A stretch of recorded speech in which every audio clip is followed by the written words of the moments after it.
साहा और कोठारियों के बीच आ गई है दरार। अब कोई भी इस घर का इंसान उस घर में नहीं जाएगा और ये पराग कोठारी ने फैसला सुना दिया है। Hey everyone, welcome back to my channel. Anupama serial के अपकमिंग एपिसोड में हाई वोल्टेज फैमिली ड्रामा आप सबको देखने को मिलेगा, क्योंकि ईशानी की वजह से परी की ज़िंदगी ख़राब हो रही है और इसका सारा का सारा ब्लेम अंश पर लगाया जा रहा है, क्योंकि वो प्रार्थना का पति है और प्रार्थना के साथ वो कोठारी घर में ही रह रहा था। सभी लोग अब मतलब जितने भी बच्चे हैं सभी लोग पर उंगली उठा रहे हैं कि ये ऐसा है, ये ऐसा है, ये ऐसा है, जिसकी वजह से अंश को वहाँ पर बहुत सारी बातें सुननी पड़ रही हैं।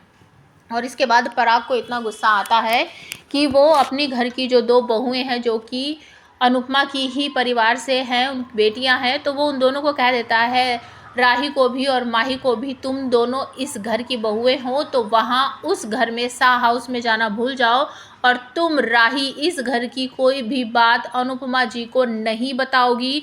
मुझे अपने घर के पर्सनल मामलों में उनकी दखल अंदाजी बिल्कुल भी नहीं चाहिए।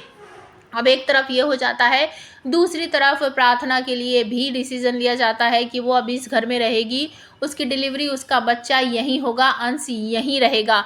लेकिन ख्याति इस बात का विरोध करती है कि ऐसा नहीं होना चाहिए, वो उस घर की बहू है। जिस तरीके से आपने इस घर की बहू को रोक दिया है कि वो शाह हाउस नहीं जा सकती, तो हमारी प्रार्थना उस घर की बहू है तो उसे भी उसी घर में जाना चाहिए। लेकिन पराग कोठारी मना कर देता है कि ऐसा कुछ नहीं होगा, जो फैसला मैंने कह दिया है वही तय रहेगा।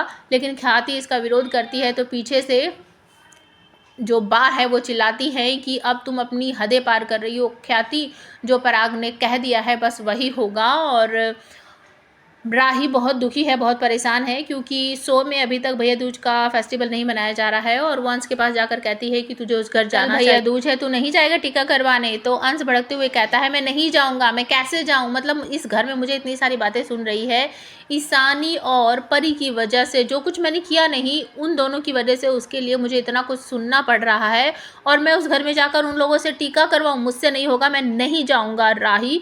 और इस तरीके से कहता हुआ वो कमरे से बाहर चला जाता है। राही उदास हो जाती है और कहती है कि हे कान्हा जी, ये सब क्या हो रहा है, सब कुछ बिखर रहा है, मैं क्या करूँ, कैसे सब कुछ समेटूँ।